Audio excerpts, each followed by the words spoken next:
Earlier this week, we were treated to our first glance of one of the new characters in Street Fighter V, Charlie Nash, Guile's old war buddy, the pretty boy with the funky hairdo and the one-handed sonic boom who, oh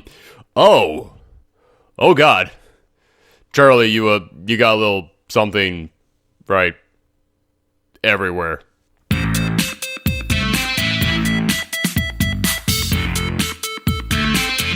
Hello and welcome to another episode of Thorgi's 10, where I give you my top 10 picks for anything from the world of geek culture. And this week, in honor of us learning that Charlie Nash would be returning to Street Fighter V, I'm giving you my top 10 choices for characters I want to see return to the next installment of this fighting franchise. Now, as always, a few guide rules before we start. For this list, I'm not going with any of the obvious choices, so no Ken, no Guile, no Cammy, none of those characters because we know they're going to be in this game. How do I know? Well, you might have missed it, but if you look closely, you can see that this game is going to be called Street Fighter. Now that I've said that, I know that if they're not in this game, then you guys are never going to let me live this down, are you? Also, I'm working off the theory that many have begun to speculate that this game will actually be set after Street Fighter 3. Now, many of you might be thinking, well, of course it's going to be set after Street Fighter 3. It's Street Fighter 5, isn't it? Well, that answer isn't as obvious as you might think. You see, here's the timeline for the Street Fighter game. Street Fighter in 1987, Street Fighter 2 in 1991, Street Fighter Alpha in 1995, Street Fighter 3 in 1997, and then Street Fighter 4 in 2008. And here's how the games are set in the order of the story. Yes, there's a story, stop laughing! Street Fighter Alpha, Street Fighter 2, Street Fighter 4, then Street Fighter 3. Yeah, it gets confusing, doesn't it? But I bring this up because if it does indeed take place after Street Fighter 3, then that means that many of the characters to return would have aged a few years, and I've taken that into consideration when making this list. Hey, what about Street Fighter EX? Street Fighter EX? Well, of course I know where that fits in. It fits into the continuity,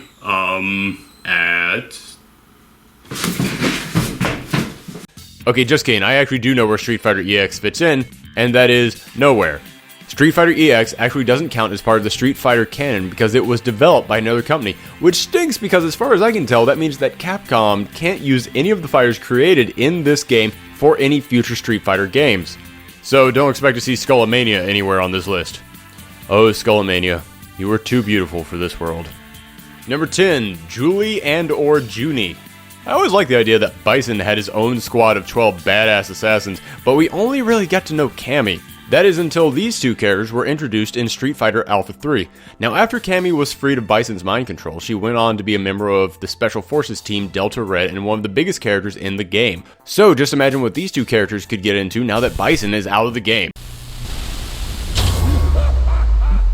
Or not. Number 9, 12. Yes, I understand how weird that sounds. I don't even know what this guy is. All I know is he creeps me right the fudge out. His attacks were insane and his design, while simple, was still distinct. But what I loved about 12 was that he was so robotic that he actually spoke in binary, which in a game that's full of characters with super crazy lines of dialogue, it really made him stand out. Number 8, Makoto. I had a blast with Makoto's take-no-trash attitude and her dedication to her training. It made her such a big badass in such a tiny package. I love characters like that. And the main reason she's making this list is because while characters like Ryu and Ken have already pretty much mastered every martial arts they'll need to know, Makoto is still learning. And as I said, if this game is indeed set after the previous ones, I want to see an older Makoto show up who's even stronger than before. Number 7, Sean. Much like how I want Makoto in here to see how far her training has taken her, I want Sean in here because, well, in the previous games, he was kind of a loser. In fact, even though he was fun to play as far as he goes in the story, he was pretty much known for getting his butt kicked.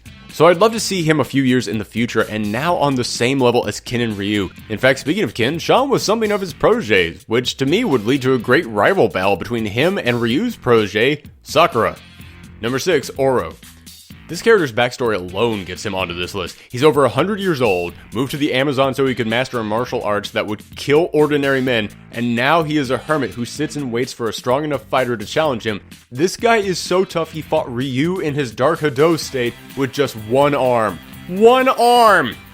Number 5, Alex. This one should go without saying. He was the first character in the game's history that was a protagonist who wasn't Ryu.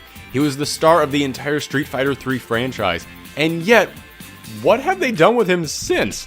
Oh sure, he popped up in one crossover game, but as far as the main Street Fighter series goes, we haven't heard a peep from him since. So come on, man, give us back our Brooklyn-born brawler. Plus he was based on Hulk Hogan, so bonus points there. Number 4, Q. He's a robot in a trench coat, what more do you need? Next! Number 3, R. Mika.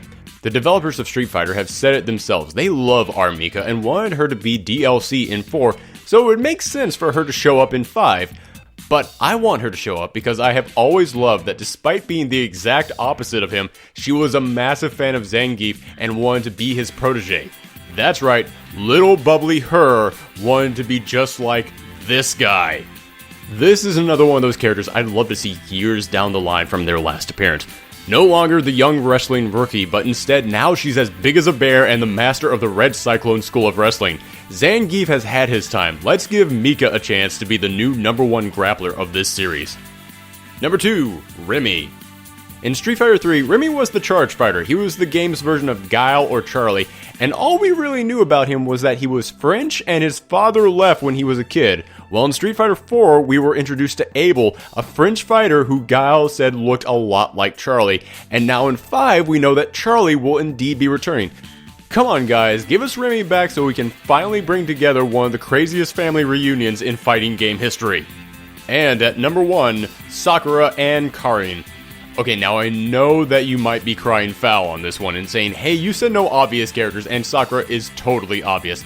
And yes, that's true, but my idea for her is not. As I've said throughout this list, I would love it if they actually moved this game ahead a few years and we got to see some of these characters grow. And what character has more potential for growth than Ryu's own protege? It took Ryu years of training to learn the Hadouken, and Sakura picked it up almost naturally. So just imagine how far she would have come since the last time we saw her. I don't want just regular old Sakura to show up in this game. We've seen her. I want 5 years later badass Sakura, one who even has her own Dark Hado storyline going like Ryu in the game. And all great badass powerful characters need a rival, and Sakura already comes with her own in Karin, and we've had the Ken and Ryu rivalry for so many games, time to give someone else a shot. Plus, this way we get to keep the red and white motif going. And just imagine Karin, this wealthy snob, seeing her rival now becoming a master of a legendary fighting style. She'd train just as hard, or maybe even turn to the dark side, get some robotic upgrades, like Q and 12 U's. Okay, fine, you got me. Full disclosure, I might have already written a Street Fighter V fan script that I'm trying to make happen in this game. Okay, that's it for this episode of Thorgi's 10. Let me know in the comments below what characters you'd love to see in the upcoming Street Fighter V. Also, if you like this video, then please share it and spread the word.